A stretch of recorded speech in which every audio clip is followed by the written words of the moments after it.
ಎಲ್ಲರಿಗೂ ನಮಸ್ಕಾರ. ಮನೆಯಲ್ಲಿ ಸ್ನಾನದ ಗೃಹ ಅಥವಾ ಬಚ್ಚಲು ಮನೆ ಇದ್ದೇ ಇರುತ್ತದೆ.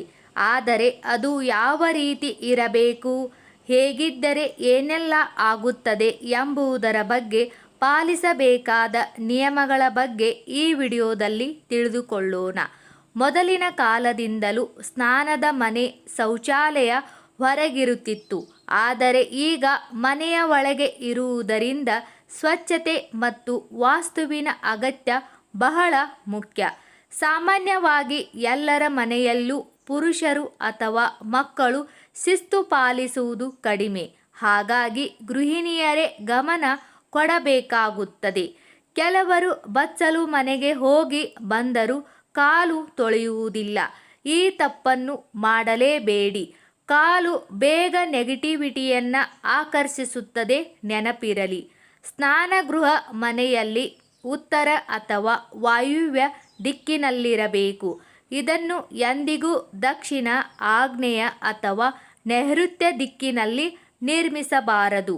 ಒಂದು ವೇಳೆ ಅಡುಗೆ ಮನೆಯ ಬಳಿ ಸ್ನಾನದ ಮನೆ ಇದ್ದರೆ ಯಾವಾಗಲೂ ಬಾಗಿಲು ಮುಚ್ಚಿ, ಇಲ್ಲದಿದ್ದರೆ ನೆಗೆಟಿವಿಟಿ ಕಾಡುತ್ತದೆ. ಮನೆಯಲ್ಲಿ ಸ್ನಾನದ ಬಾಗಿಲಿನ ಮುಂದೆ ಕನ್ನಡಿಗಳನ್ನು ಎಂದಿಗೂ ಇಡಬಾರದು. ಹೀಗೆ ಮಾಡುವುದರಿಂದ ಮನೆಯಲ್ಲಿ ನಕಾರಾತ್ಮಕ ಶಕ್ತಿ ಹರಡುತ್ತದೆ. ಪುರುಷರು ಅಥವಾ ಮಕ್ಕಳು ಸ್ನಾನ ಮುಗಿಸಿದ ನಂತರ ಖಂಡಿತವಾಗಿಯೂ ಬಚ್ಚಲು ಮನೆ ಅಸ್ತವ್ಯಸ್ತವಾಗಿರುತ್ತದೆ. ಅದನ್ನು ತಕ್ಷಣವೇ ಸರಿ ಮಾಡಿ ನೀಟಾಗಿ ಸುತ್ತಲೂ ನೀರು ಹಾಕಿ.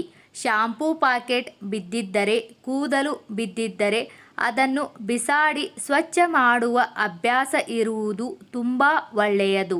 ಸ್ನಾನದ ಮನೆಯಲ್ಲಿ ಶೌಚಾಲಯದಲ್ಲಿ ಟ್ಯಾಪ್ ಸೋರಿಕೆಯಾಗಿದ್ದರೆ ಅದು ಹಣದ ನಷ್ಟಕ್ಕೆ ಸೂಚನೆಯಾಗುತ್ತದೆ. ಆದ್ದರಿಂದ ಕಳಪೆ ವಸ್ತುಗಳನ್ನು ಬಳಸದೆ ಉತ್ತಮ ವಸ್ತುಗಳನ್ನು ಬಳಸುವುದು ಮತ್ತು ನೀರು ಸೋರಿಕೆಯಾಗುತ್ತಿದ್ದರೆ ಬೇಗನೆ ಸರಿಪಡಿಸುವುದು ಬಹಳ ಉತ್ತಮ. ಇಲ್ಲದಿದ್ದರೆ ಇದು ನಿಮ್ಮ ಆರ್ಥಿಕ ಸ್ಥಿತಿಯ ಮೇಲೆ ಪರಿಣಾಮ ಬೀರುತ್ತದೆ ಮತ್ತು ನಿಮ್ಮ ಆರೋಗ್ಯದ ಮೇಲೂ ಪರಿಣಾಮ ಬೀರುತ್ತದೆ. ಎಚ್ಚರ: ವಾಸ್ತು ಪ್ರಕಾರ ಸ್ನಾನಗೃಹವು ಯಾವಾಗಲೂ ಅಡುಗೆ ಮನೆಯ ಮುಂದೆ ಅಥವಾ ಅದರ ಪಕ್ಕದಲ್ಲಿ ಇರಬಾರದು. ಶೌಚಾಲಯದ ಆಸನವು ಪಶ್ಚಿಮ ಅಥವಾ ವಾಯುವ್ಯ ದಿಕ್ಕಿನಲ್ಲಿರಬೇಕು. ಸ್ನಾನಗೃಹದ ಉತ್ತರ ಅಥವಾ ಪೂರ್ವ ಗೋಡೆಯ ಮೇಲೆ ಕನ್ನಡಿಯನ್ನು ಇರಿಸಿ ಮತ್ತು ಅದು ಚೌಕ ಅಥವಾ ಆಯತಾಕಾರದಲ್ಲಿರಬೇಕು. ವಾಸ್ತು ಪ್ರಕಾರ ವೃತ್ತಾಕಾರದ ಅಥವಾ ಅಂಡಾಕಾರದ ಕನ್ನಡಿಗಳನ್ನು ಉತ್ತಮವೆಂದು ಪರಿಗಣಿಸಲಾಗಿದೆ. ಸ್ನಾನಗೃಹದಲ್ಲಿ ಕಿಟಕಿ ಇರುವುದು ಬಹಳ ಮುಖ್ಯ. ಇದು ನಕಾರಾತ್ಮಕ ಶಕ್ತಿಯನ್ನು ಹೊರಹಾಕಲು ಸಹಾಯ ಮಾಡುತ್ತದೆ. ಜೊತೆಗೆ ಕಿಟಕಿಯು ಪೂರ್ವ, ಉತ್ತರ ಅಥವಾ ಪಶ್ಚಿಮ ದಿಕ್ಕಿನಲ್ಲಿ ತೆರೆಯಬೇಕು. ನಿಮ್ಮ ಬಾತ್ರೂಮ್ಗೆ ಯಾವಾಗಲೂ ತಿಳಿ ಬಣ್ಣದ ಟೈಲ್ಸ್ ಮತ್ತು ಲೈಟ್ ಕಲರ್ ಪೇಂಟನ್ನು ಪರಿಗಣಿಸಿ. ಕೆಲಸ ಮುಗಿದ ನಂತರ ಬಾತ್ರೂಮ್ ಅನ್ನು ಒಣಗಿಸಬೇಕು.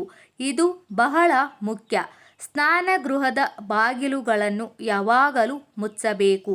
ತೆರೆದಿದ್ದರೆ ಅದು ನಕಾರಾತ್ಮಕ ಶಕ್ತಿಯನ್ನು ರವಾನಿಸುತ್ತದೆ ಮತ್ತು ಅದು ನಿಮ್ಮ ವೃತ್ತಿ ಜೀವನದಲ್ಲಿ ಅಡೆತಡೆಗಳನ್ನು ಉಂಟು ಮಾಡಬಹುದು.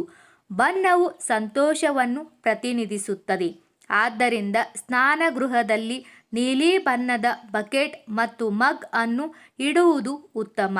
ತಿಂಗಳಿಗೆ 2 ಬಾರಿಯಾದರೂ ಸ್ನಾನದ ಮನೆಯನ್ನು, ಶೌಚಾಲಯವನ್ನು ಡೀಪ್ ಕ್ಲೀನಿಂಗ್ ಮಾಡುವ ಅಭ್ಯಾಸ ಇಟ್ಟುಕೊಳ್ಳಿ. ಇದರಿಂದ ಖಂಡಿತವಾಗಿಯೂ ನೀವು ನಿಮ್ಮ ಮನೆಯ ಮುಕ್ಕಾಲು ಪಾಲು ನೆಗೆಟಿವಿಟಿ ತೆಗೆದು ಹಾಕಿರುತ್ತೀರಾ.